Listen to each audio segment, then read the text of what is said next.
Hey guys, tonight the first topic we explore reveals a haunting truth about the past, the way women as emotions, fears, and mental health were once misunderstood, misdiagnosed, and even punished.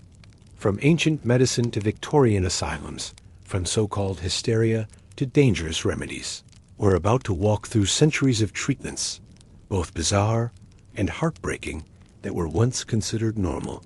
So before you get comfortable, take a moment to like the video and subscribe, but only if you genuinely enjoy what I do here. And let me know in the comments where you tuning in from and what time it is for you. It's always fascinating to see who's joining us from around the world. Now dim the lights, maybe turn on a fan for that soft background hum, and let's ease into tonight's journey together. Let's begin our journey in ancient Greece, land of philosophers, myths, and oddly specific medical theories. Picture this. You're a woman in 400 BCE, and for weeks now, you've been feeling off. Your chest feels tight, your heart races for no reason, and sometimes you get this overwhelming wave of panic. You try to explain it to the local healer, and after some dramatic chin stroking, he proudly diagnoses you with a wandering womb. Yes, you heard that right. The esteemed Hippocrates, the guy who gave us the Hippocratic Oath, genuinely believed that women's wombs had minds of their own. According to him, if a woman became too emotional, too anxious, or even too celibate, her uterus might just pack its bags and start roaming around the body like a lost tourist. Up toward the chest, down to the legs, wherever it fancied, really. And the symptoms that followed, dizziness, breathlessness, trembling, were, in their view, the direct result of this nomadic organ wreaking havoc from within. The treatment? Not exactly what you'd hoped for. No cozy blanket or warm tea. Instead, doctors would waft pleasant-smelling herbs near the pelvis and foul-smelling ones near the nose, hoping to lure the womb back to its rightful place like some wayward cat. Imagine lying there, vulnerable and confused, while someone waves burning garlic under your face, as though performing a spiritual negotiation with your reproductive system. It sounds ridiculous now, but in a society where women couldn't vote, couldn't own land, and couldn't even wear pants, this wandering womb was their medical explanation for everything from grief to rage to confusion. Anxiety wasn't seen as mental or emotional. It was a symptom of a rebellious uterus. To be fair, the Greeks lacked brain scans, neuroscience, or even the basic framework of trauma. But to blame distress on a womb acting like a rogue traveler, that's like your car breaking down and being told the cup holder wandered off.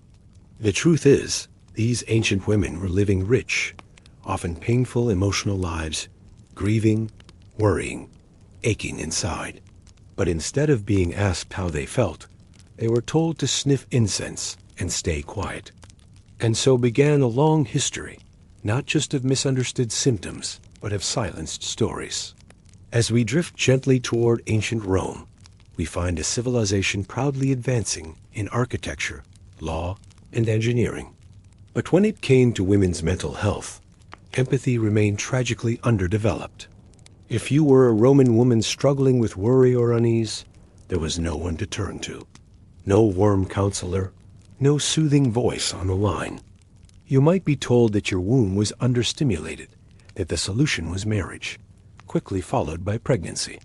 They didn't call it anxiety. They called it furor uterinus, which sounds like a military tactic, but was their term for female emotional instability. The cure, unsurprisingly, was childbirth again and again. Physician Soranus, who penned one of the earliest gynecological texts, advised women to avoid strong feelings entirely. He meant it literally. Don't get upset, don't get passionate. He also advised husbands to be gentle, which in Roman terms might have meant not raising their voice at dinner. If you were wealthy, your treatment might include soothing music and watered wine. But the diagnosis still traced back to the idea that your womb was malfunctioning, like a piece of misbehaving furniture. Poorer women, however, weren't so fortunate. They faced herbal brews, religious rites, or were simply ignored. Show too much sadness after a loss? Labeled unstable. Cry too long? Possibly possessed. The spiritual undertone lingered, adding a whisper of shame to the weight already carried. Rome left us marvels roads, literature, towering aqueducts. But to its anxious daughters, it gave nothing but duty and dismissal. Their pain was moralized, minimized, or left to echo in marble halls where no one was really listening. Now we walk softly into the dim corridors of the Middle Ages, where knights roamed and plagues festered, and the line between medicine and myth blurred beyond recognition. During this time, if a woman showed signs of emotional distress, it was rarely seen as a human response to hardship. Instead, trembling, weeping, breathlessness, these were all viewed as signs of spiritual failure. The old Greek idea of the wandering womb still lingered, but now it was cloaked in holy terror. If you panicked, you might be seen as possessed. If you cried too much, perhaps a witch. The church presided over healing now, and healing often meant exorcisms, isolation, or worse. There were no diagnostic tools, only suspicion. If your voice trembled or you woke with dread, someone might hold a crucifix to your forehead and watch for a flinch. If you did, that was evidence enough. There were places meant for care monasteries, convents, where well-meaning nuns tried to offer solace. But without an understanding of trauma or brain chemistry, treatment looked like fasting, silence, and unending prayer. For some, that silence became suffocating. Imagine being locked in a room with your fear, your sorrow, and your hunger, and being told it was all for your soul's benefit. Women who needed comfort were labeled threats. Those threats were tied to stakes or drowned in rivers. Their tears became testimonies against them. What they needed was a kind hand, a soft voice, a listening ear. But in a world steeped in fear, a trembling woman became an object of suspicion, and so they were silenced, not soothed. Then came the Renaissance, a time of art, exploration, rebirth. It was the age of Michelangelo, Galileo, and Shakespeare. Ideas flourished, but sadly, empathy for women's inner worlds did not. Even as science advanced and artists painted the human experience in stunning detail, the prevailing theory for female distress remained the same. The womb, it was still seen as the culprit still wandering, still misbehaving. A woman's panic was not a sign of fear or grief. It was a call to marriage. A woman's sadness? A demand for pregnancy. And the treatments? They were rooted in balance specifically, draining women until they fainted. Bloodletting, leeching, or even cupping, a practice where heated glass was placed on the skin to draw out the supposed imbalance. For women deemed too sensitive or nervous, the answer was often rest, but not the comforting kind. No, it meant being locked in dark rooms, silenced, and told to read less. Reading, after all, might provoke thought, and thought, for a woman, was seen as risky. In elite households, they were sent to the countryside to recover, which often meant being watched, muted, and dosed with herbal tonics until they smiled again, or at least looked like they had. It was an era of brilliance, but brilliance did not always make room for kindness. The Renaissance celebrated the mind, but only certain minds were heard. Women's emotional lives complex, layered, human remained, tucked away in shadow, waiting quietly for someone to finally ask, not what was wrong with them, but what had happened to them. Now we drift into the next chapter, where the silence grows louder, yet hope begins to flicker on the horizon. The Renaissance loved beauty. It celebrated harmony and proportion, but it did not know what to do with a woman who wept uncontrollably or couldn't sleep through the night. Emotional pain, especially in women, was seen as unruly, unbalanced, inconvenient.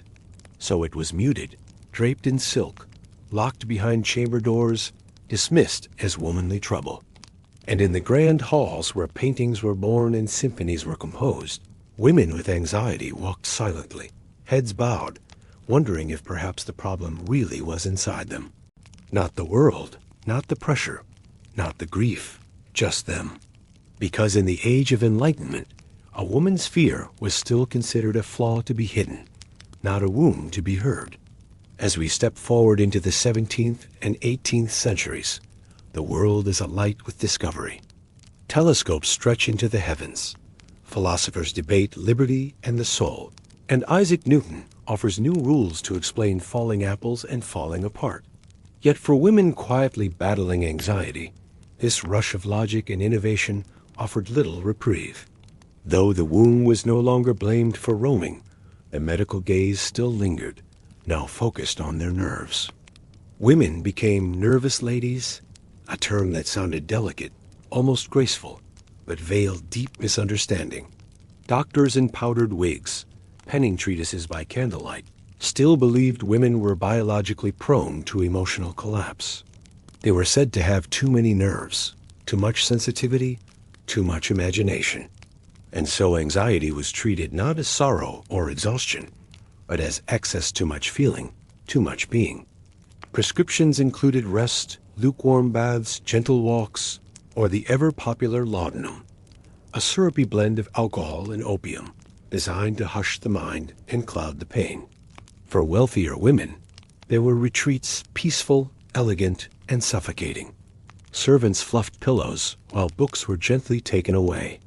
Emotions were discouraged, curiosity silenced. For the poor, there were no such retreats. Their anxiety echoed in alleyways and small cottages, endured quietly while tending fires and children.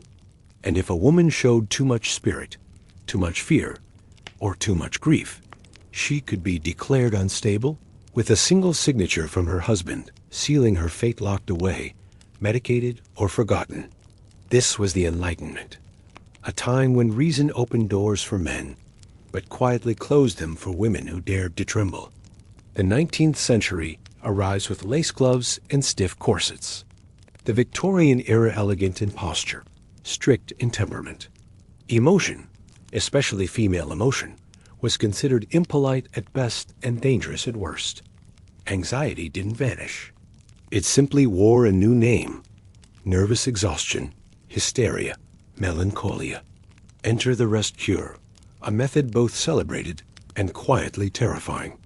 Devised by Dr. Silas Weir Mitchell, this treatment called for women to lie still for weeks or months. No books, no conversation, no contact. Just boiled milk, velvet drapes, and the deafening silence of their own thoughts. Women were told to become still, to submit, to empty themselves. Thought was deemed rebellious. Resistance, a symptom. If they protested, they were considered resistant to healing, which only justified further isolation. This was not a fringe approach. It was widely practiced and deeply respected. Charlotte Perkins Gilman, a woman of wit and insight, endured this very cure and poured her pain into the yellow wallpaper, a haunting tale of a woman unraveling not from illness, but from the cure itself. And if stillness didn't work, there were asylums. Looming stone buildings where women were plunged into ice baths, tethered to beds, or numbed with morphine. Their crimes? Weeping too much, speaking too quickly, not smiling at the right moment. Still, no one asked why. No one wondered about heartbreak, loss, or unrelenting pressure. Victorian women were expected to embody grace, calm, composure.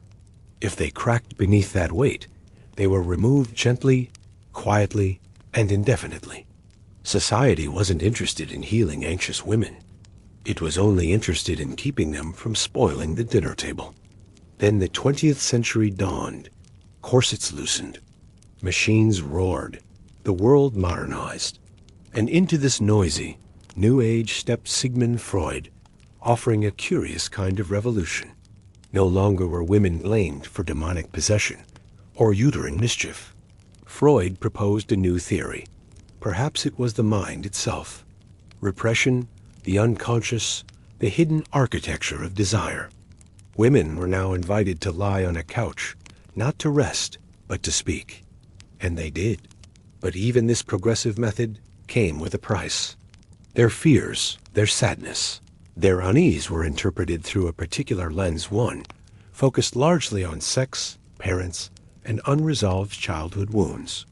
Panic was symbolic. Dreams were coded.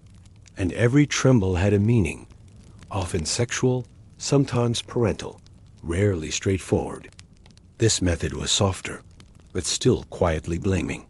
Anxiety was your fault, not society's. You were resisting truth, hiding desire, avoiding confrontation with your inner self. If you didn't improve, perhaps you weren't trying hard enough.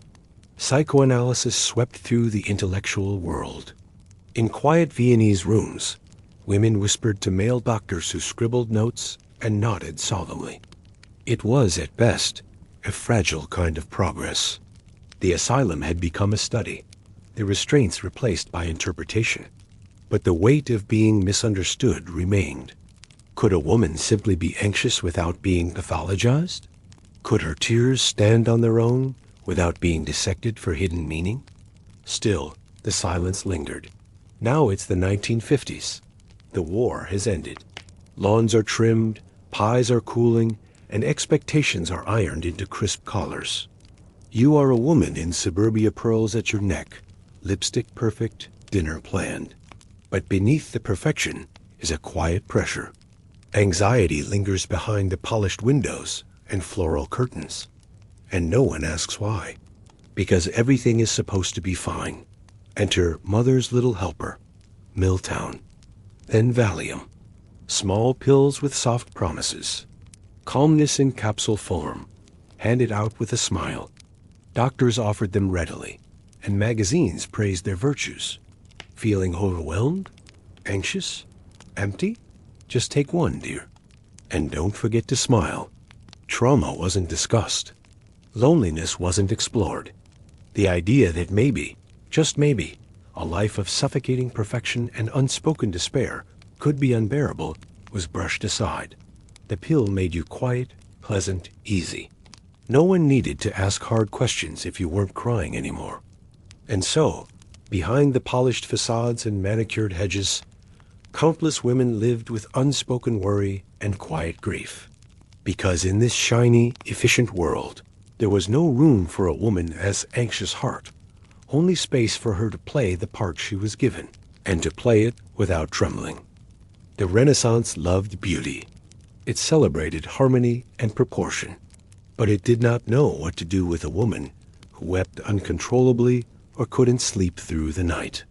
Emotional pain, especially in women, was seen as unruly, unbalanced, inconvenient. So it was muted, draped in silk, locked behind chamber doors, dismissed as womanly trouble. So as the world basked in the light of discovery, women with anxiety sat quietly in the shadows, medicated, misunderstood, and told that their pain was just a passing flutter of nerves. Nothing to worry about. Just breathe and don't think too hard. And in the grand halls where paintings were born and symphonies were composed, women with anxiety walked silently, heads bowed, wondering if perhaps the problem really was inside them. And a man named Sigmund Freud had taken up the peculiar hobby of blaming almost everything on your childhood or your father. And in a way, it was. Instead of dunking anxious women in cold water or feeding them opium, doctors now invited them to lie on a couch and talk. Revolutionary, right? But before we uncork the champagne, let's talk about how they were expected to talk. Still trying to be heard. It was progress, yes, but fragile progress. And your casserole is expected to be on the table by 6. Urea woman in suburbia. Specifically Valium and its earlier cousin, Milton. These little sedatives were marketed directly to women, especially housewives, who felt overwhelmed, underappreciated, or quietly unraveling in a sea of matching Tupperware. Feeling sad? Anxious? Numb? Just pop a pill, dear, and smile for the neighbors. Polished nails, bright smile, pearls around your neck, and your anxiety? No one wondered if spending every day vacuuming in heels while pretending everything was perfect might be crushing. Because in this new world of conformity and consumerism, a woman's role was to be content. Well, darling, that's not something we talk about. Because according to glossy magazines and daytime radio, everything is fine. So why do you feel like screaming? Because even though the cages had been traded for couches, women's anxiety was still being interpreted through a male lens, often reduced to libido, longing, or lingering daddy issues. And so the question remained, could a woman ever simply be anxious without being seen as broken? Or would every tremble, every tear, every silent scream be pinned to a theory instead of a truth? Freud and his followers often viewed anxiety in women as the result of repressed sexual desire or internalized guilt, usually directed at their parents. If you were anxious, it was likely because you were suppressing something scandalous. You just didn't know it yet. Were you afraid to leave the house? Clearly symbolic. Having recurring nightmares? Probably a metaphor for your mother. Panic attacks? Definitely something Freudian, probably phallic. Freud, the father of psychoanalysis, offered a revolutionary idea. Maybe women weren't suffering from demons or defective wombs. Maybe it was their minds, their unconscious, their repressed desires, their unresolved issues. Corsets are tight, manners are tighter, and emotional expression, especially for women, is considered downright indecent. Anxiety hasn't disappeared. It's just been rebranded. Welcome to the age of the rest cure. The problem was inside you, not your circumstances, not the trauma, not the stifling expectations placed on your shoulders. You just needed to unpack it. And if you didn't get better, maybe you weren't trying hard enough. Maybe you were resisting the truth. Developed by Dr. Silas Weir Mitchell, a man with a fine mustache and questionable empathy, the rest cure was prescribed to women suffering from what was still broadly labeled as nervous disorders. You felt anxious, exhausted, depressed? The solution? Lie in bed for weeks or months. No reading, no writing, no visitors, no talking about your feelings. Just a plush room, heavy curtains, boiled milk, and the slowly creeping sensation that you might be losing your mind. Which, ironically, you probably were thanks to the treatment. Not the world, not the pressure, not the grief, just them. If you dared resist, you were said to be resisting healing, which conveniently meant more confinement. If your anxiety didn't respond to milk and mandatory napping, you might find yourself behind the stone walls of a sanatorium. Once inside, women were subjected to ice baths, electrotherapy, and endless observation. Some were given morphine. Others were restrained for days at a time. Their crime? Crying too much, talking too fast, refusing to smile. And still no one asked why. No one asked if she'd lost a child, or endured violence, or simply cracked under the weight of perfection. In the Victorian world, women were supposed to be calm, composed, angelic. And if they weren't, they were hidden away, beautifully, quietly, tragically. Because society wasn't built to treat anxious women. It was built to keep them from disrupting the dinner table. This was not a fringe treatment. It was widely respected. Famous writer Charlotte Perkins Gilman went through the rest cure herself, and later wrote The Yellow Wallpaper, a chilling story about a woman driven mad by her forced silence. Spoiler, it wasn't the wallpaper that broke her. It was the cage of polite, padded neglect. Because in the age of enlightenment, a woman's fear was still considered a flaw to be hidden, not a wound to be heard. As we step into the 17th and 18th centuries, the world is buzzing with progress. Telescopes are peering into the heavens. Philosophers are pondering liberty and reason. And Isaac Newton is explaining gravity, finally giving people a better excuse for falling apart. A lovely little cocktail of alcohol and opium. Laudanum could quiet your anxiety, your pain, and possibly your pulse, but at least you weren't complaining anymore. For wealthier women, there were nervous retreats where you'd be waited on by servants while being gently discouraged from reading, thinking, or discussing anything upsetting, such as your own emotions. Poorer women didn't have the luxury of sedation. They simply endured. And if you dared express anger or frustration, or, heaven forbid, ambition, you might be considered not just anxious, but unstable. Dangerous. Mad? Your husband could have you confined. No trial, no explanation, just a signature and silence. But if you were a woman during the Enlightenment suffering from anxiety, all that rationality didn't do you much good, because while the world was discovering natural laws and human rights, your trembling hands and sleepless nights were still being filed under female problems. Medical men, now wearing powdered wigs and very serious expressions, were beginning to write about the nervous system. They even had a name for women like you nervous ladies. It sounded polite, maybe even elegant. But behind the label was the same old belief. Women were emotionally delicate, spiritually frail, and biologically built for breakdowns. The uterus, thankfully, had stopped its wandering. But now doctors said women had too many nerves, too much stimulation, too much imagination. In short, the Enlightenment determined that women were simply too much. If you cried often, or became overwhelmed, or had panic attacks, you might be prescribed rest, warm baths, mild walks, or everyone's favorite, laudanum. This was the Enlightenment. Reason for men, sedation for women, public discourse for philosophers, private despair for housewives. Logic built libraries. Fear locked doors. Now we drift into the 19th century, the Victorian age, where everything looks elegant on the surface. Women were expected to surrender to stillness, to melt into passivity. Movement was rebellion. Thought was dangerous. And then there were the asylums. Welcome to the early 1900s, where corsets were loosening. The industrial age was humming. Now that should have been a turning point, a moment of progress. And while this new method of treatment was less physically violent, it still came with its own subtle form of blame. Psychoanalysis spread like wildfire among the intellectual elite. In smoky Viennese rooms, doctors scribbled notes while women whispered about their dreams and fears, still trying to be taken seriously. It's the 1950s now. The war is over.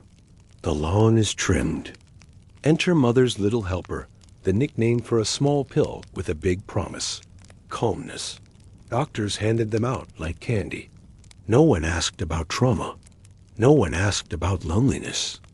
You're expected to be available, responsive, successful, hydrated, emotionally balanced, and preferably glowing.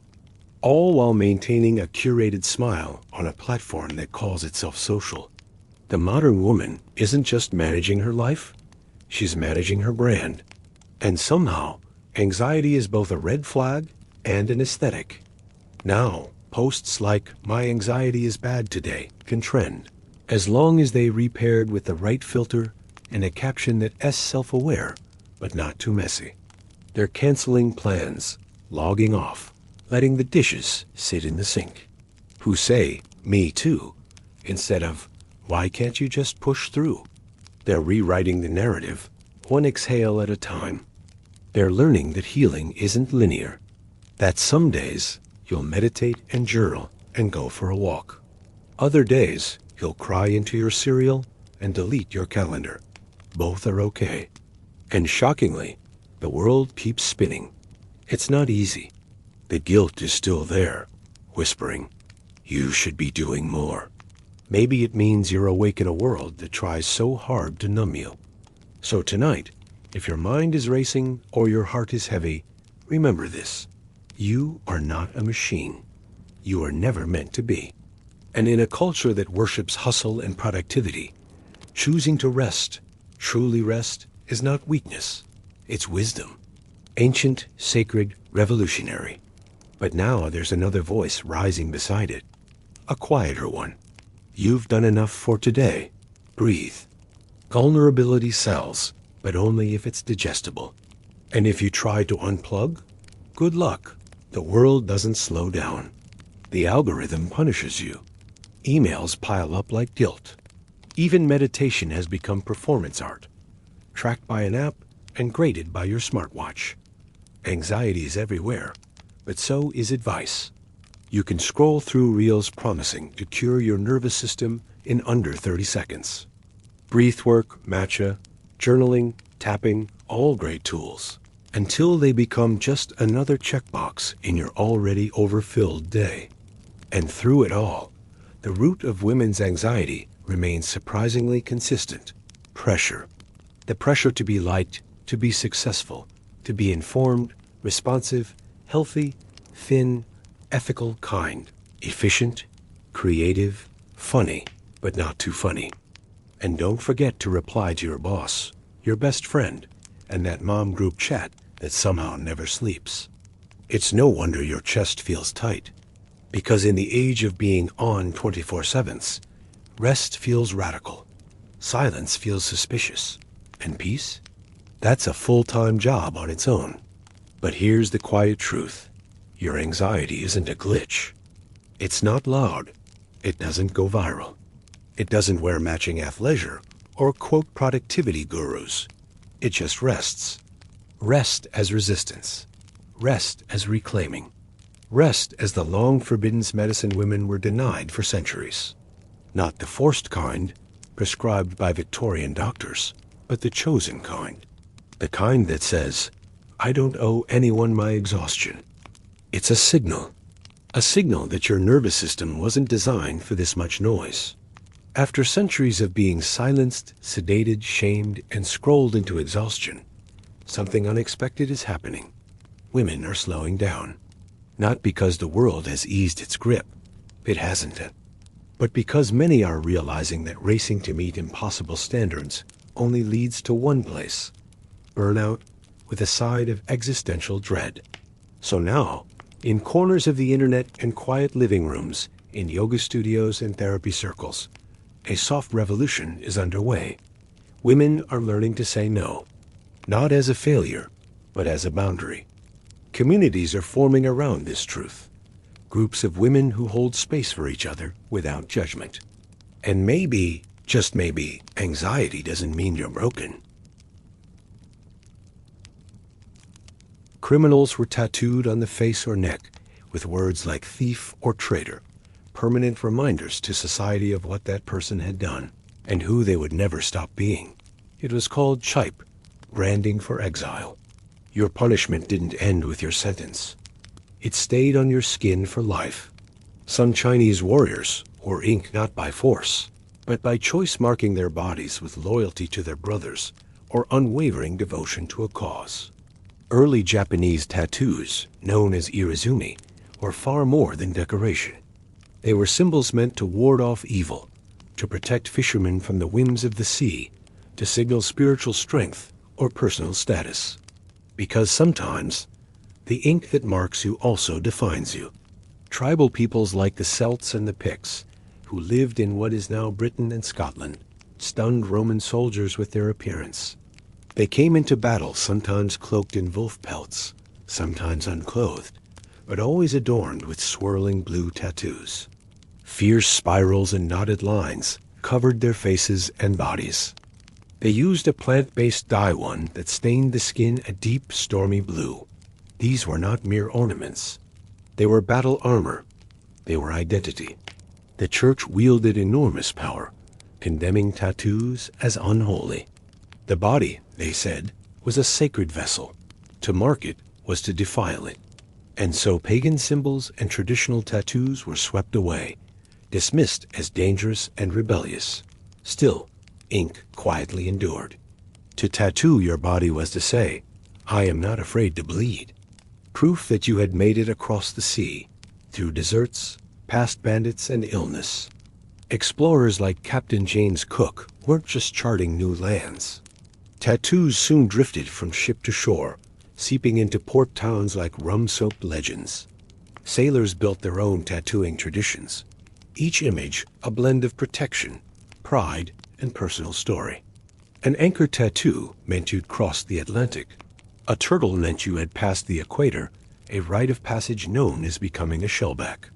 Some inked pigs and roosters on their feet animals that, oddly enough, seemed to survive shipwrecks in their floating crates. The tattoos were charms, crafted in hope and fear. They were discovering entire cultures where tattooing was sacred, especially in Polynesia. A dagger through a heart could mean love lost or just one wild night ashore. Hold fast across the knuckles wasn't a metaphor. It was a prayer for strength, for survival, for a solid grip on rain-slick rigging in a violent sea. The sailors aboard those ships, mesmerized by the bold designs and powerful meanings behind each tattoo, began to get ink themselves. No matter your flag or your faith, the ink said, "You belong here." In secluded monasteries, tattoos were also used to identify those who had taken certain vows. Secret symbols, quietly etched. Whispers speak, though, rarely confirmed, of knights who tattooed sacred words or relics onto their arms before leaving for battle in the Crusades. If they were to die far from home, at least their bodies would bear the mark of heaven. These weren't decorations. They were spiritual contracts. I belong to God. I reached his city, smoky little rooms filled with ink pots and half-told stories from distant shores. The artists weren't priests or monks. They were sailors themselves, using handmade needles and soot from gunpowder. Their lines weren't perfect, but their purpose was. In remote areas, tattooing remained part of daily life. Women inked protective patterns onto their hands for childbirth. Shepherds tattooed symbols meant to keep wolves at bay. These weren't stylish expressions. They were prayers worn in pigment and pain. Yet, to be tattooed in medieval Europe was still to live on the fringe, spiritually suspect, socially watched. Unless, of course, you were branded by force, a criminal, a prisoner, a slave. Then it wasn't choice. It was punishment. A sentence written on your skin. But as in China, these sacred markings slowly became associated with punishment. They were whispered quiet marks of defiance, of faith, of the human need to leave a trace, even when the world begged you not to.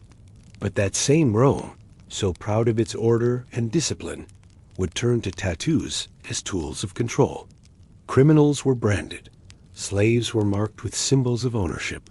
The body was reimagined as a temple. And temples, it seemed, should be kept pure and untouched. Tattooing became seen as pagan, as heathen, even as demonic. Yet in the quiet shadows of forests and villages, the old ways lingered. They were passed on in hushed tones, from mother to daughter, warrior to warrior. Because before tattoos were criminal, they were tribal. And across the ancient lands of Europe, ink was how you declared your place among your people, with your gods. Runaways might be tattooed with the letters FVG, short for fugitivus. A soldier who deserted his legion might carry the mark of shame forever. Even early Christians were sometimes tattooed, branded by the empire as heretics or enemies of the state. Criminals were inked with harsh lines, often on the arms or across the forehead. Each crime could bring another stroke each mark, a tally of dishonor. But over time, tattoos shifted again. Tattoos of loyalty, devotion, quiet rebellion symbols of gods or legions inked beneath their armor. A secret statement of faith just under the skin. In the classic Chinese novel Water Margin, one of the 108 legendary outlaw heroes is described as being covered from head to toe in vibrant, powerful imagery: dragons, tigers, and flames, a tapestry of honor etched like scripture into the skin. Elaborate full-body designs emerged, dragons coiling across backs, koi fish swimming along arms, deities and demons dancing in vivid color across legs and shoulders. These were worn not by criminals, but by firemen, laborers, and gamblers, men who walked a line between danger and duty. And soon, the Yakuza, the feared crime syndicates of Japan, embraced tattooing fully. Their entire bodies became canvases of pain and pride. The more skin you covered, the more pain you endured, and the greater your reputation. But these were not tattoos for the street. They remained hidden beneath suits and uniforms, visible only in private places, bathhouses, or moments before battle. And yet, even here in the shadows of shame, tattooing held deeper meaning. In Japan, the story runs just as deep. During the Edo period, from the 1600s through the 1800s, tattooing in Japan began to blossom into an underground art form. In both China and Japan, tattooing lived in a space between art and punishment, identity and exile, a dance between pride and shame. In ancient Europe, too, tattoos walked a fine line between power and punishment, depending on who held the needle and who bore the mark. Julius Caesar wrote of these warriors with a mixture of awe and discomfort, calling them wild and barbaric. Still, not all Roman tattooing was punishment. In the eastern provinces, some Roman soldiers began to voluntarily mark themselves. But as Christianity spread and became the dominant force in Europe, tattooing began to fade. By the Middle Ages, tattooing had slipped underground. Among Christian pilgrims, especially those who made the dangerous journey to Jerusalem, tattoos became badges of faith, a small cross on the wrist, a symbol etched into the forearm. Some pilgrims even received their tattoos while in Jerusalem, from Coptic Christian families who had kept the sacred art alive across generations. Outside the church's reach, folk traditions also survived, so the Middle Ages became a contradiction. Tattoos were both condemned and cherished, feared and revered. They were not shouted. As the sails of European ships began cutting across oceans in the 16th and 17th centuries, tattoos returned to the Western world, not through science or religion, but through saltwater and superstition. To them, it was exotic, rebellious, dangerous, and those were all things a sailor craved. Every symbol held weight, though meanings shifted with every tide.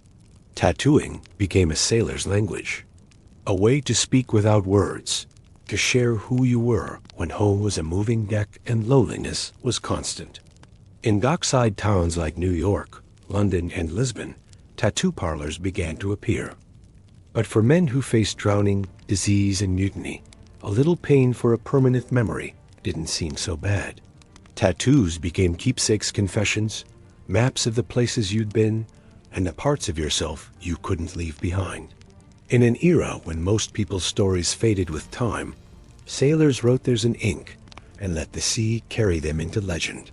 By the late 19th century, tattooing was no longer just the mark of the sailor or the outsider.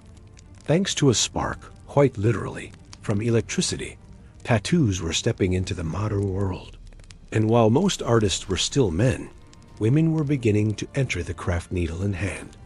The ink was spreading, no longer just a mark of rebellion. It was becoming a medium for memory, identity, or simply the thrill of wearing something no one could take away. In 1891, Samuel O'Reilly, a New York-based tattooist, filed a patent for the first electric tattoo machine. The tattoo gun was often a shared tool. The ink passed between inmates like contraband communion. For many, their first tattoo wasn't a choice. It was a rite of passage. The ink might fade, but the assumptions remained. Yet for those who wore them, those marks weren't shame. What was once hidden under sleeves or spoken in hushed judgment was now proudly displayed on runways, in boardrooms, and across social feeds. From baristas to CEOs, kindergarten teachers to veterans, ink was no longer a symbol of rebellion. It had become a declaration of identity. People still came for the same things they always had: memory, mourning, power, rebirth. Some tattoos marked milestones: a birth, a death, a beginning. Others covered scars, both visible and hidden. Some people tattooed themselves after escaping abusive relationships. A mark made not for approval, but for truth. And in the quiet, ancient language of tattooing, that's always been enough. Some honored ancestors. Some wrote their survival in symbols they couldn't speak aloud. And yes, some just really liked frogs with cowboy hats. There's room for that too. They were stories of survival, of time endured, of identity carved in silence. Because sometimes, when no one listens, the skin speaks. Behind prison walls, in locked cells and concrete yards, a new language of ink was being written, not on paper, but on skin. These weren't polished studio tattoos. They were handmade, raw, created with contraband needles, guitar strings, melted plastic, and ink brewed from soot and toothpaste, and often more like art galleries than the gritty dens of old. Tattoo artists became celebrities in their own right, with portfolios, waitlists, and fans who flew across countries just to sit in their chair. Ancient forms once shamed or outlawed were being revived by new generations, reconnecting lineage through line work. Yet debates remain about cultural appropriation, over-commercialization, and whether something sacred can survive when it becomes a trend. But maybe that's the beauty of it. Tattoos have always existed in tension between pain and pride, permanence and impermanence, who we are and who we want to be. Styles exploded. Watercolor tattoos, fine line, minimalism, realism so sharp it looked like photographs, sacred geometry, cultural revival, portraits of pets and loved ones, even entire life stories, inked spine to spine. They were armor. A resume, a warning, a prayer. Painful, absolutely.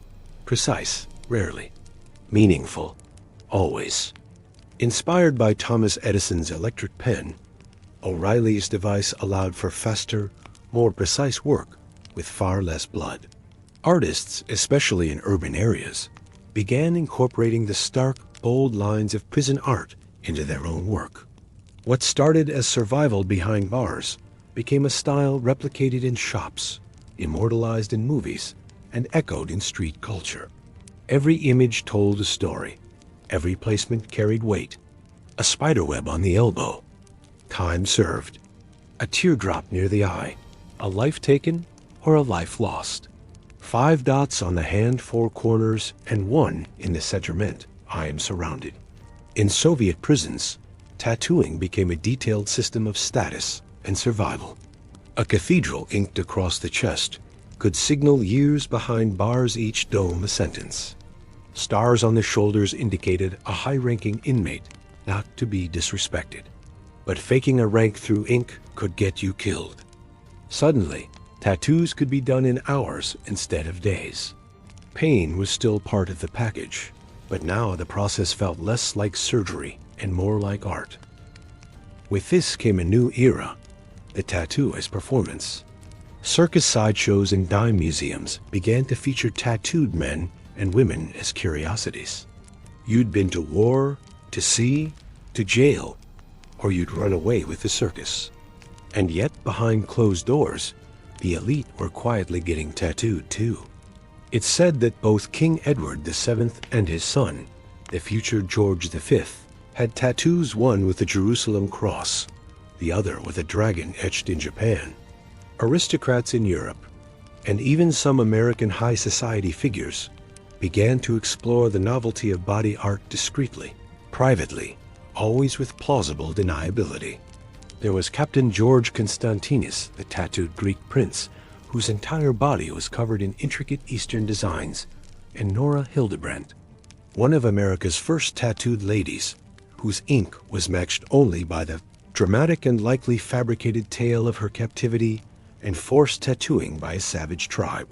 These performers weren't just oddities, they were living exhibitions. Their bodies became walking stories, drawing crowds and challenging Victorian ideas of propriety, especially when a woman removed her sleeves and revealed a serpent curled around her shoulder. Yet tattoos remained taboo among respectable society. If you had ink, it meant something. Tattoo parlors flourished in port cities, but now they began appearing in urban centers too. Small studios tucked between barbershops and billiard halls. As the 20th century marched forward with skyscrapers, revolutions, and wars, tattoos continued their quiet evolution, but not always in the light. In prisons across the world, from Russia's gulags to American penitentiaries, tattoos became a secret code. These tattoos weren't just decoration. In the United States, Prison tattoos carried similar weight gang affiliations, racial lines, territorial claims, and personal losses. But even outside the walls, these prison-born styles began to leak into the wider world. Still, the stigma clung. A visible tattoo, especially one on the hands, neck, or face often, meant closed doors, judgment, suspicion. By the dawn of the 21st century, tattoos had undergone their greatest transformation, yet from ancient right to outlaw code to something else entirely. A canvas for the self. The rise of tattoo studios mirrored this shift. No longer backroom shops with flickering neon signs. Many became sanctuaries of expression, clean, curated. Technology helped. Machines became quieter, needles finer, ink safer, healing faster. But beneath the aesthetics, the old reasons remained. Across the globe, indigenous tattoo practices began to resurface with pride: Moko, Inuit skin stitching, Filipino batik. And so, we returned to where we began. Ink pressed into skin. A story told without words. Each side raced to build not only bombs, but delivery systems. Intercontinental Ballistic Missiles, or ICB, MIS, became the new symbol of power rockets capable of carrying nuclear warheads from one continent to another. And somewhere above Earth's atmosphere, a silent race had begun. A race of machines, a race of men. Headlines screamed of a new red moon. And in living rooms across the country, people looked up and wondered, are they watching us now? In living rooms and laboratories, classrooms and Capitol Hill, the United States faced a difficult truth. Schools added rocket math to curriculums. Funding for science, engineering, and math surged. American identity was now linked to the cosmos. 7 test pilots later, dubbed the Mercury 7, were selected to represent not just NASA, but the hopes of an entire nation. They trained in secret. They endured punishing physical and psychological tests. And they were turned into heroes before they'd ever left the ground. Again, after Sputnik, after Laika, they had now sent a man into space and returned him safely. Gagarin didn't just orbit Earth. He orbited every front page on the planet. The Soviets paraded him like a champion, a symbol of socialist superiority and scientific might. The United States, stunned once more, scrambled to respond. President Kennedy, only a few months into his presidency, now faced the pressure to match and surpass the Soviet triumph. Meanwhile, the Soviets were preparing to raise the stakes even further, because satellites were only the beginning. He never flew in space again, but his name was etched into history. The Soviets had claimed the first victory in human spaceflight, but America had its own plan in motion to match and ultimately surpass the Soviet achievements. America's first step: Alan Shepard. On May 5, 1961, Shepard, a Navy test pilot, climbed into the Mercury Redstone 3 spacecraft, nicknamed Freedom 7. Shepard's mission wasn't to orbit the Earth. Instead, his was a suborbital flight, a brief but crucial hop into space that would prove the U.S. could send humans into the skies and bring them back alive.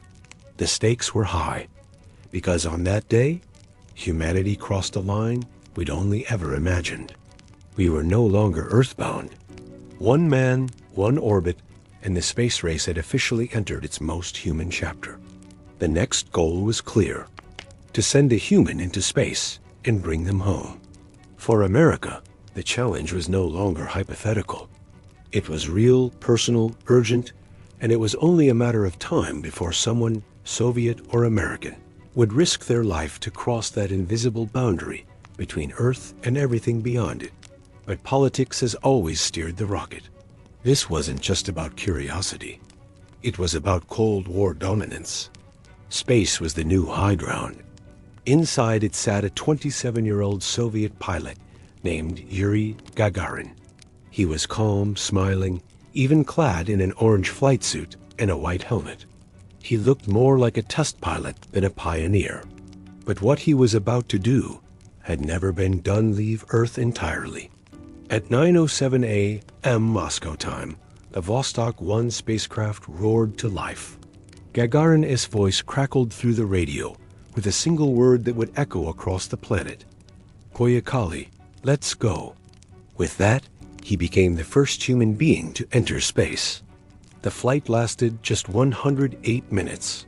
Gagarin completed one full orbit around Earth, reaching a peak altitude of 187 miles and traveling over 17,000 miles per hour. He looked down and saw our planet from above, the blue curve of Earth, the blackness of space, and no borders. He later described what he saw with simple wonder. The Earth is blue. How beautiful it is. Amazing. Whoever controlled it would control communications, defense, and prestige. The U.S. feared falling behind in the eyes of the world, especially newly independent nations, choosing between capitalist democracy and communist rule. It had been beaten into space, not by a more powerful nation, but by one that had been, until recently, a devastated wartime ally, now a fierce ideological rival. The question wasn't just how did they do it, it was what do we do now? The answer came fast. In 1958, the United States created a new agency, the National Aeronautics and Space Administration, NASA. Built from the remnants of earlier aerospace programs, NASA was more than an agency. It was a declaration, a commitment, a promise that America would not only catch up, it would lead. But the first American satellite, Explorer 1, wasn't launched until January 31st, 1958, nearly 4 months after Sputnik. Still, it carried more than a radio beep. It discovered the Van Allen radiation belts, proving that the U.S. wasn't just chasing, it was contributing to science. Sputnik wasn't just a satellite, it was a signal.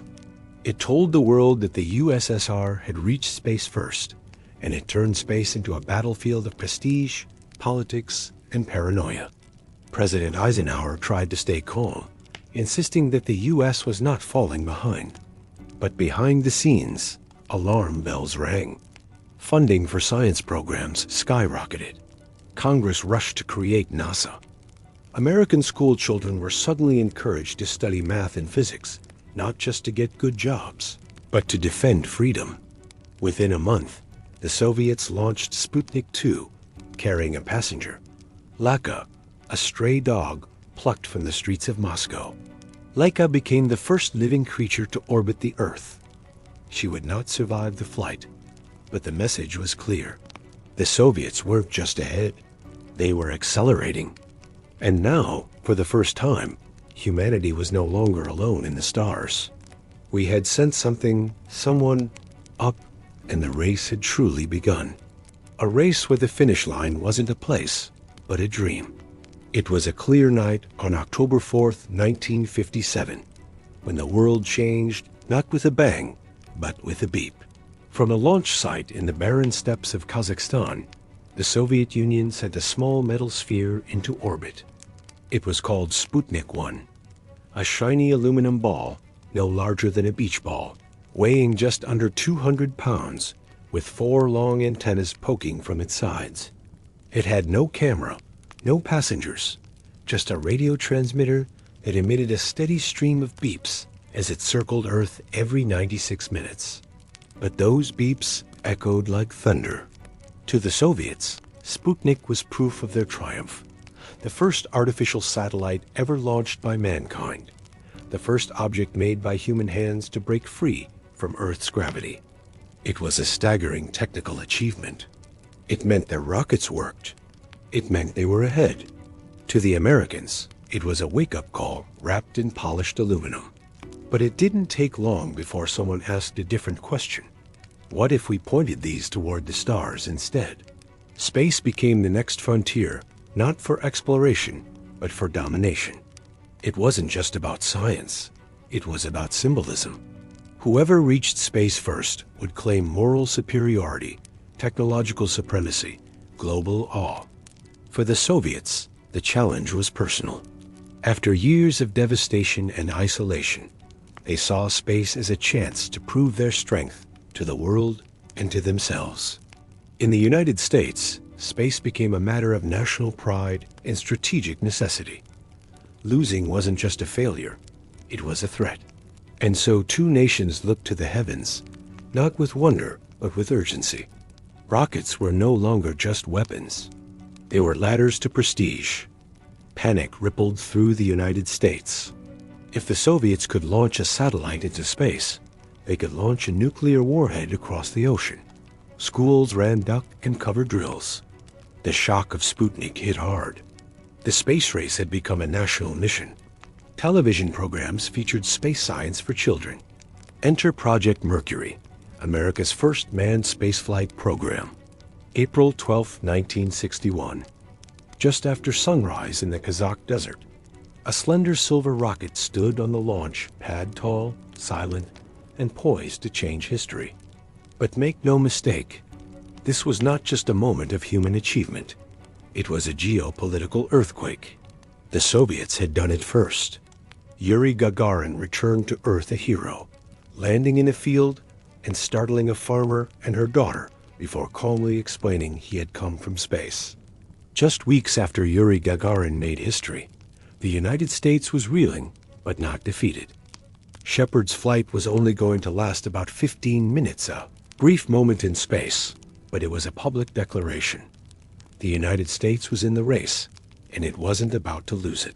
The countdown began, and at 9:34 a.m., the rocket launched with a roar that shook the ground. The Mercury program's first success now paved the way for the Gemini and Apollo programs. But now NASA had to answer a bigger question. Could they go further? Could they stay in space longer? And most importantly, could they reach the moon? Their mission was brief, a simple orbit of Earth, but it marked a crucial turning point in human space exploration. Grissom's flight lasted just 5 hours, but it proved that two men could survive together in space, that they could pilot a spacecraft, and that they could manage critical life support systems in orbit. The U.S. was now determined to go further, to go higher, and above all, to reach the ultimate frontier. This was an enormous step forward, demonstrating that humans could operate outside the confines of their spacecraft, a skill that would be essential for lunar exploration. The race to the moon wasn't just about rockets anymore. It was about pride, about the human will to reach beyond. The goal was unprecedented: to send astronauts to the moon, land them safely, and return them to Earth. The fire was a devastating setback, but it also spurred an overhaul of NASA's safety protocols and equipment. The Apollo program pressed on with new determination and innovation, learning from the loss of those brave men. The Apollo program was America's full-throttle response to the Soviet Union's achievements, an answer to their dominance in the space race. The program's ultimate goal was to prepare astronauts to operate in deep space, even if it meant spending days in orbit performing complex maneuvers and testing the endurance required for longer missions. Tensions between the U.S. and USSR were palpable, but the United States was determined to reach the moon first. For NASA, the immediate task was to complete the Apollo program.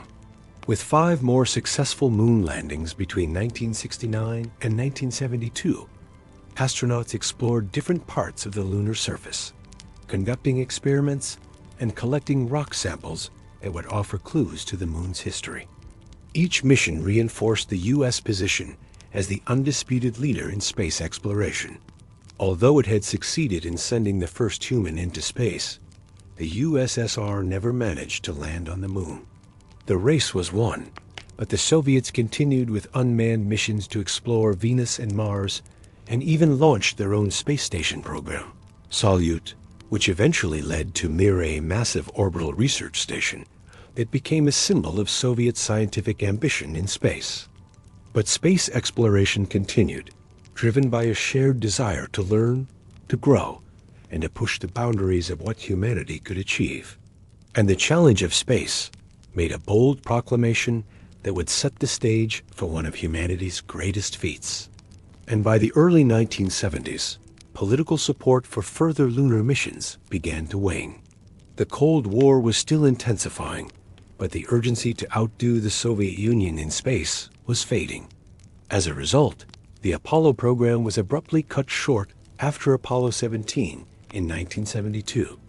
As Armstrong descended from the lunar module and stepped onto the surface of the moon, he famously declared, "That's one small step for man, one giant leap for mankind," and worked for extended periods conducting experiments in microgravity. Skylab demonstrated the viability of humans living in space for extended periods, laying the groundwork for future space stations and deep space missions. Launched in 1981, the shuttle was designed to be reusable, allowing for multiple missions with the same spacecraft. The shuttle era promised greater accessibility to space, enabling regular cargo and crew missions to low Earth orbit and eventually the construction of the International Space Station. The United States had done it. The moon was no longer just a point in the sky. It was a place where humans had stood, a new world conquered. The space race had been won, but humanity's journey beyond Earth was just beginning.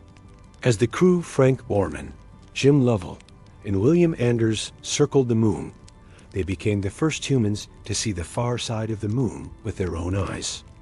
The sight of Earth rising above the lunar surface from the spacecraft's window was an image that captured the world's imagination and marked a milestone in human exploration.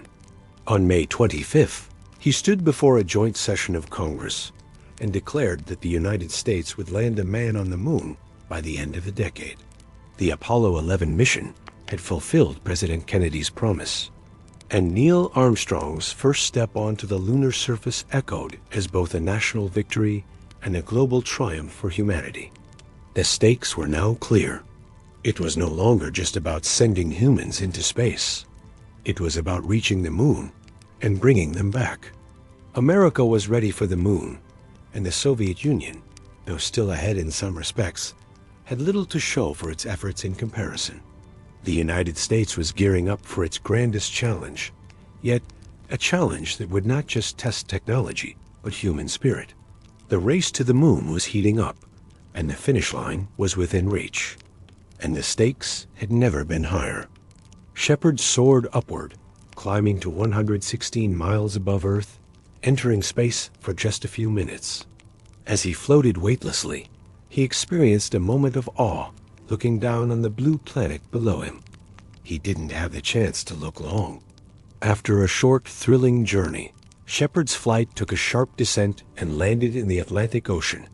Shepard was immediately rescued by a Navy ship, and as he stepped out of his capsule, he was hailed as a hero, the first American in space. Shepard's flight wasn't as impressive in terms of time or distance as Gagarin's orbital mission, but it was a crucial step in the U.S. space program. It proved the Americans could launch men into space, and more importantly, they could bring them back safely. The United States had entered the race, and while it had been a short flight, it was a long leap toward the ultimate goal, the moon. Shepard's success spurred NASA into action. With Alan Shepard's suborbital flight and the brief but groundbreaking Mercury missions behind them, the United States had proven it could send humans into space. Enter the Gemini program, the bridge between Mercury and the Apollo missions, the critical testing ground for technologies and techniques that would be required to land a human on the moon. Launched in 1965, the Gemini program was designed to test the limits of human spaceflight.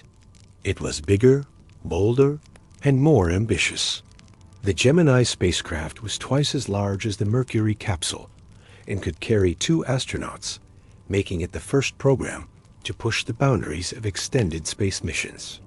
Gemini's first flight, Gemini 3, took place on March 23, 1965, with astronauts Virgil Gus Grissom and John Young aboard. The Gemini missions began to increase in complexity. Gemini 4 in June 1965 marked the first American spacewalk, with astronaut Ed White floating in the vacuum of space for 23 minutes. Gemini also introduced the techniques that would make the Apollo mission possible: orbital rendezvous and docking, which were needed for the lunar mission. By the time Gemini 12 completed its final mission in November 1966, the groundwork had been laid. The year was 1961, President John F. Kennedy, inspired by the growing tension of the Cold War. This vision led to the birth of Apollo, NASA's program designed specifically for lunar exploration. The first step was Apollo 1, a mission tragically marred by a fire on January 27, 1967, that claimed the lives of astronauts Gus Grissom, Ed White, and Roger B. Chaffee during a pre-launch test. In 1968, Apollo 8 became the first mission to send astronauts into lunar orbit. But the ultimate goal still lay ahead. The world watched as NASA prepared for Apollo 11, the mission that would make Kennedy's dream a reality. On July 20, 1969, Neil Armstrong and Buzz Aldrin made history. On July 20, 1969, America had done the unthinkable. It had landed a man on the moon. But the space race wasn't over. After the glory of Apollo 11, the question now became, what comes next? But while Apollo was successful, it came at an immense cost, both financially and in terms of human lives. The program had consumed resources and attention. The immediate focus of space exploration shifted. The Skylab program, launched in 1973, was America's first space station, where astronauts lived. Meanwhile, the Soviet Union, despite its initial successes, began to slow its space efforts. But it was the Space Shuttle program that would define the next era of space exploration. Despite the promise of these new frontiers, the early shuttle flights were fraught with challenges, and the tragic loss of Challenger in 1986 reminded the world of the risks involved. The era of government space agencies, defined by the space race and Cold War competition, began to give way to a new Age 1, increasingly shaped by private companies and international collaboration. The end of the Cold War shifted the focus away from rivalry, but space exploration remained as captivating as ever.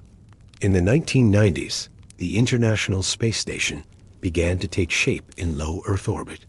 And technological innovation, it also laid the groundwork for a new direction in space exploration, the privatization of space. Launched in 1998, the ISS represented a groundbreaking collaboration between the United States, Russia, Canada, Japan, and Europe. The station became a symbol of what the world could achieve together, transcending the nationalistic ambitions of the past and placing scientific research above competition. And commercial space stations, with companies like SpaceX and Blue Origin developing the infrastructure needed to make interplanetary travel a reality. The dream of exploring Mars and establishing a human presence on other planets is no longer just science fiction. It is the next great leap in human ambition.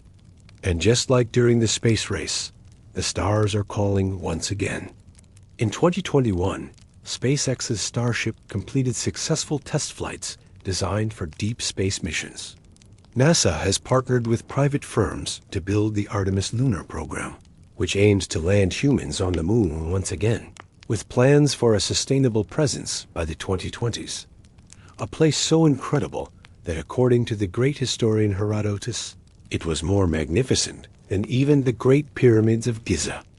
Inside, chambers were filled with carvings, statues, and inscriptions depicting the gods and kings who had ruled Egypt throughout the ages.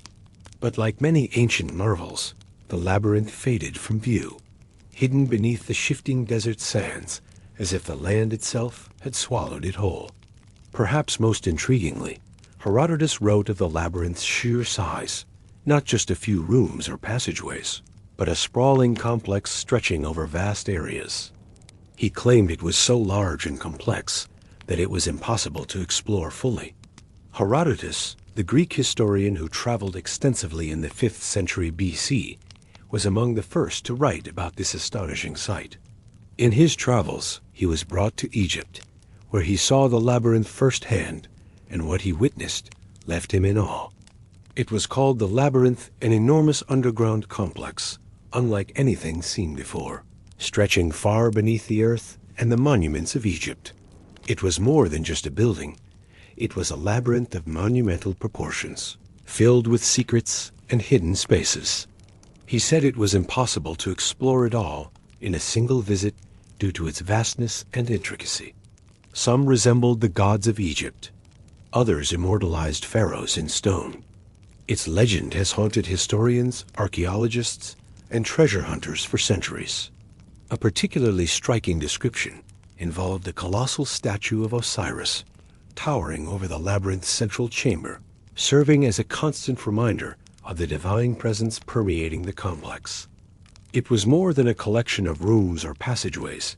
It was a vast, sprawling complex whose scale and complexity testified to the ancient Egyptians' mastery of architecture and engineering. These walls were adorned with intricate carvings and scenes depicting gods, kings, and mythological creatures, some so detailed they appeared almost lifelike, a breathtaking blend of art and architecture. Herodotus described a vast network of interconnected chambers, some large enough to house entire villages within their walls. He compared its magnificence to the pyramids, but unlike the pyramids, which had singular focus, the labyrinth held endless secrets, each passageway leading to another mystery. Companies like Blue Origin, founded by Amazon's Jeff Bezos, and Virgin Galactic, founded by Sir Richard Branson, have also made significant strides in commercial space travel, focusing on suborbital flights for tourists and research. These companies are not just changing the business of space, they're redefining what's possible for private citizens to experience. It became humanity's largest and most complex space laboratory, orbiting Earth at over 17,000 miles per hour, with astronauts from different nations living and working in space for extended periods. While the ISS continues to serve as a hub for international cooperation, scientific research enters SpaceX, founded by entrepreneur Elon Musk in 2002. Musk's vision was clear: to reduce the cost of space travel and make it possible for humans to live on other planets, particularly Mars. SpaceX's success in developing reusable rockets revolutionized space travel. In 2012, SpaceX's Dragon capsule became the first privately built spacecraft to deliver cargo to the ISS. In 2020, SpaceX achieved another milestone when its Crew Dragon spacecraft carried astronauts to the ISS, marking the first time since the Space Shuttle's retirement that American astronauts launched into space from U.S. soil. SpaceX wasn't the only private player. The future of space exploration now includes plans for lunar colonies, Mars missions. Space, once the domain of only the world's greatest superpowers, is now an accessible frontier for many nations and private companies. Far from the modern race to the stars, in the vast sun-baked expanse of Egypt, where golden sands stretch endlessly beneath a blazing sky, lies a mystery, a lost wonder of the ancient world. The Egyptians themselves described it as a marvel of both architecture and ingenuity, a labyrinthine structure so intricate it defied imagination. According to his writings, the structure was composed of vast chambers, intricately designed corridors, and towering walls that surpassed the grandeur of any known structure at the time. Herodotus described the labyrinth as consisting of 12 immense courtyards surrounded by high stone walls. He compared it to the pyramids themselves, noting it was more wondrous and impressive. Today, scholars and archaeologists continue to search for the lost labyrinth, hoping to uncover its secrets and unlock mysteries that have remained hidden for centuries. The labyrinth Herodotus described was not merely a building, but a masterpiece of design, so intricate it seemed to stretch the limits of human ingenuity. Herodotus famously noted the labyrinth's 12 courtyards, each separated by towering stone walls, encasing the structure like fortress-like enclosures. What made the labyrinth unique was its sheer scale. He also mentioned the astonishing number of statues within the labyrinth, crafted with immense artistic skill. Herodotus described the labyrinth's layout as deliberately designed to confuse and create mystery, a true labyrinth in every sense. Despite its grandeur, the labyrinth was lost to history, Hidden beneath Egypt's sands, a mystery waiting to be rediscovered. Over the years, various attempts have been made to locate the labyrinth, but the ever-shifting desert sands have provided little in the way of concrete evidence. In the 19th century, British archaeologists and explorers led expeditions into the Fayum region, returning only with fragmented remnants and unclear artifacts. Despite this, the desert remains vast, and shifting sands continue to bury whatever might lie beneath. The question is not only where it lies, but what treasures or hidden knowledge it might still hold within its walls. The Lost Labyrinth was not just a monumental structure. It was part of a much larger symbolic, but to the broader cosmic forces of Egypt, incorporating the many gods and mythologies that governed life, death, and rebirth cycles. The labyrinth might have represented the spiritual journey itself, sacred space where initiates underwent trials and spiritual experiences, reflecting the soul's passage through the underworld toward divine enlightenment. The labyrinth was not merely practical, like a palace or marketplace. Its intricate layout and scale point to a profound spiritual purpose. It may have served as a temple complex dedicated to the worship of multiple gods from the Egyptian pantheon, with deities playing central roles in its design. In Egyptian belief, the soul's passage was complex and treacherous, with many obstacles before reaching the divine realm. These initiates might have been led through the labyrinth in rituals designed to mirror their spiritual enlightenment journey, a physical manifestation connecting the material and spiritual worlds. The labyrinth's maze-like structure and hidden chambers could symbolize these trials.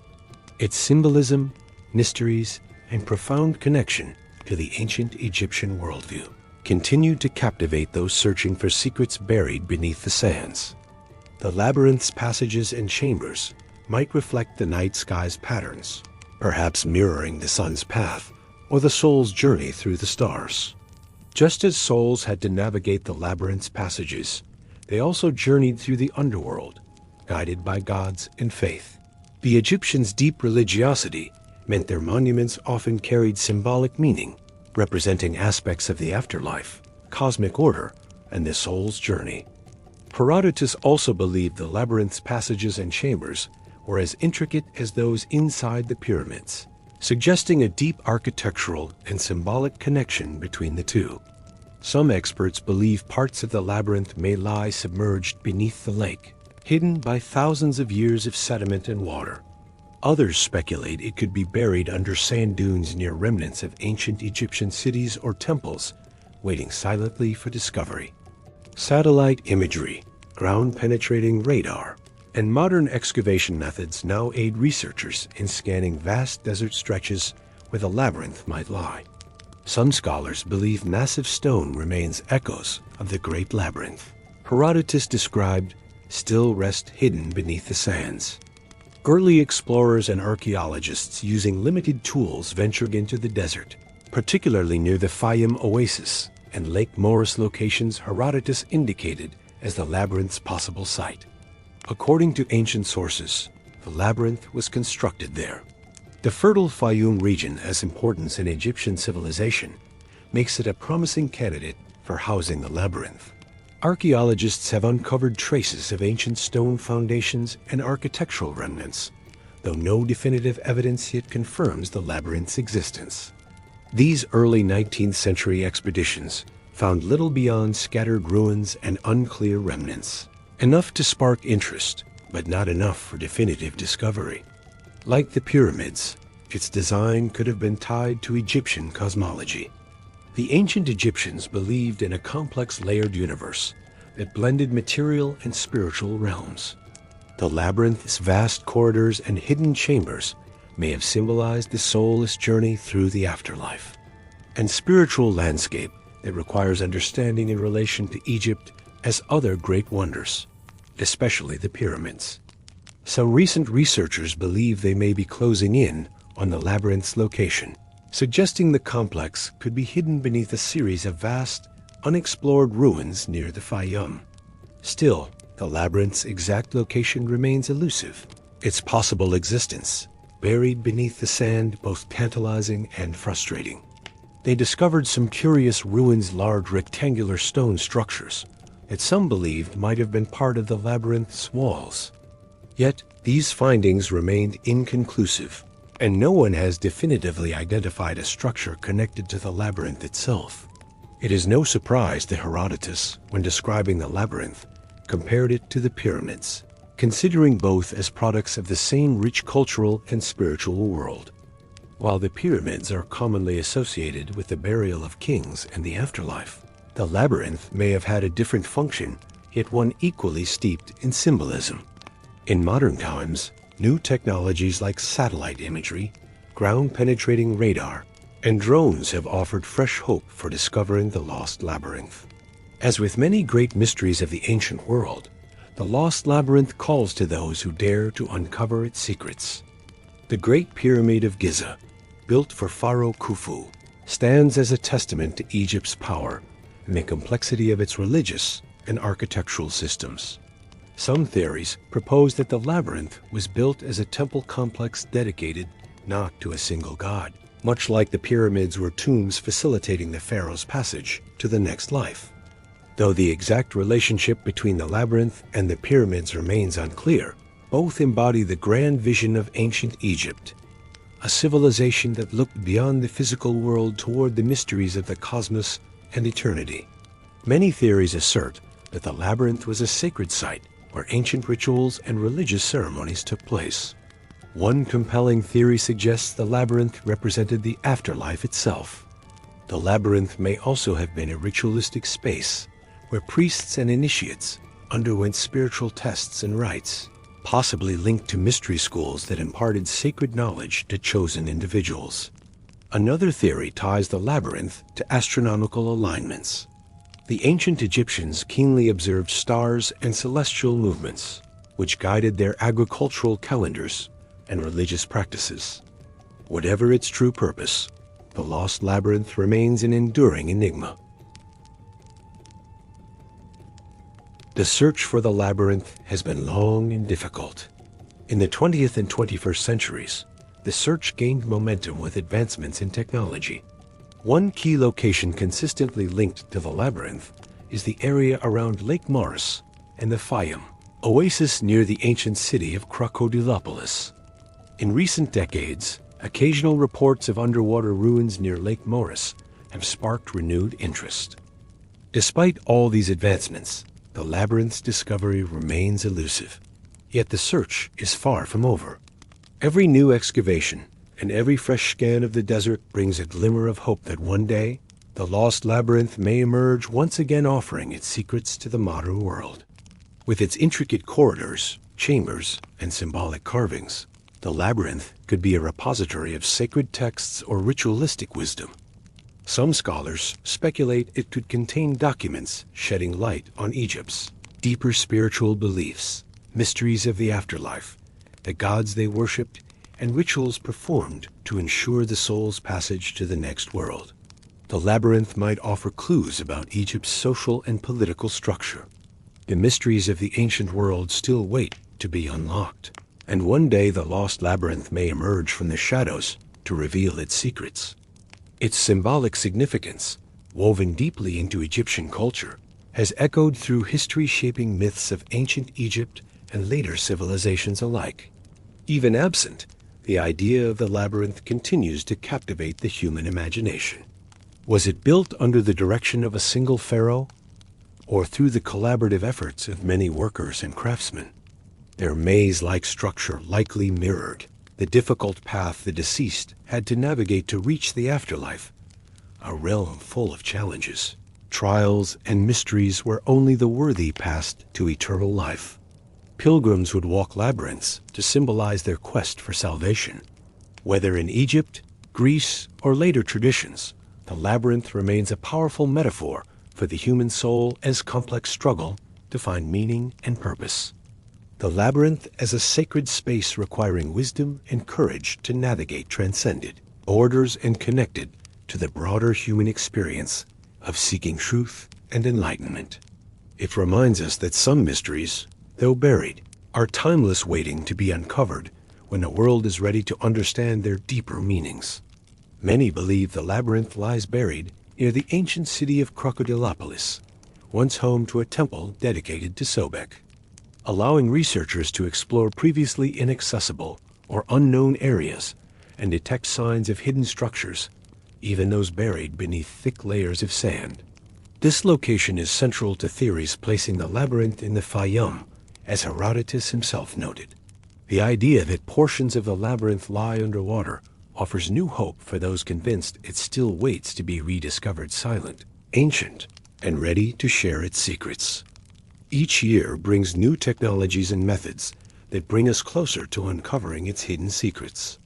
Though elusive for centuries, the labyrinth captivates archaeologists and explorers alike, drawing attention to the mystery of this ancient wonder and the possibility of unlocking one of Egypt's greatest lost sites. Sobek was believed to embody duality as both creator and destroyer, theme reflected in the labyrinth's ability to both guide and confound. This symbolism of a hidden, mysterious maze guarding secrets might have represented the divine's nurturing, yet terrifying nature. The labyrinth, with its many twists and turns, may have been a metaphor for this spiritual journey. Across cultures and myths, the labyrinth evolved. The most famous example is the Greek labyrinth of Daedalus, built to house the Minotaur. Unlike the Egyptian version, it symbolized confusion and entrapment, a place where those lost faced destruction. Over time, labyrinths took on varied meanings. What does its construction tell us about the organization and society of ancient Egypt? Despite these promising clues, much of the labyrinth remains hidden, and the desert's shifting sands continue to obscure what lies beneath. Finding the labyrinth wouldn't just add a chapter to Egyptology, it could rewrite parts of it, revealing new facets of this ancient civilization's place in world history.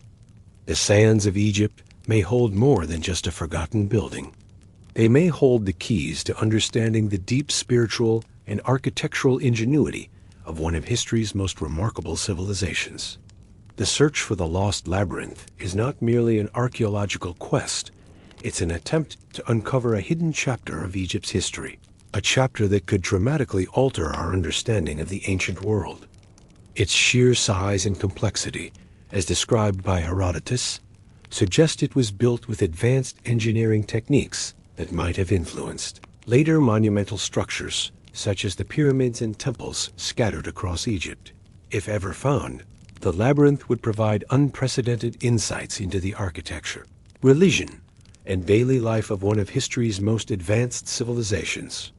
One of the most tantalizing possibilities is that the labyrinth might hold ancient Egyptian knowledge lost for millennia.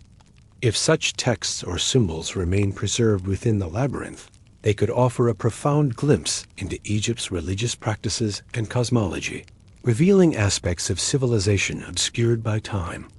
Many believe the labyrinth's design was not just an architectural marvel, but also a reflection of astronomical alignments or cosmological concepts tying the physical structure to the divine. Moreover, the labyrinth's discovery could revolutionize our understanding of ancient Egyptian architecture. But the implications extend beyond religion and architecture. For now, the labyrinth remains hidden a shadow beneath the sands. But with each new piece of evidence uncovered, the possibility of finding it grows closer. The lost labyrinth has long been more than a physical structure. In ancient Egypt, labyrinths were not just architectural feats, but symbolic representations of the soul's journey. The labyrinth's role was perhaps closely tied to the worship of Sobek, the crocodile god, whose temples often stood in the Fayum region. The labyrinth's influence extended beyond Egypt. In medieval Europe, labyrinths became symbols of spiritual journeys, often depicted on cathedral floors as paths of prayer and meditation. Its connection to life, death, and spiritual trials ensures the labyrinth's place as a timeless symbol. Though the lost labyrinth of Egypt remains buried beneath the sands, its symbolic legacy continues to inspire and provoke thought. The search for the lost labyrinth is far from over. The region around Lake Morris and the Fayum Oasis remains the primary focus of excavation. In recent decades, advanced technologies like satellite imagery and ground-penetrating radar have breathed new life into the search. In 2017, an aerial survey over the Fayum Oasis revealed anomalies, large rectangular formations possibly indicating ruins or ancient walls, potentially marking the labyrinth's location. Some believe parts of the labyrinth could be submerged beneath Lake Morris, which has changed shape over millennia.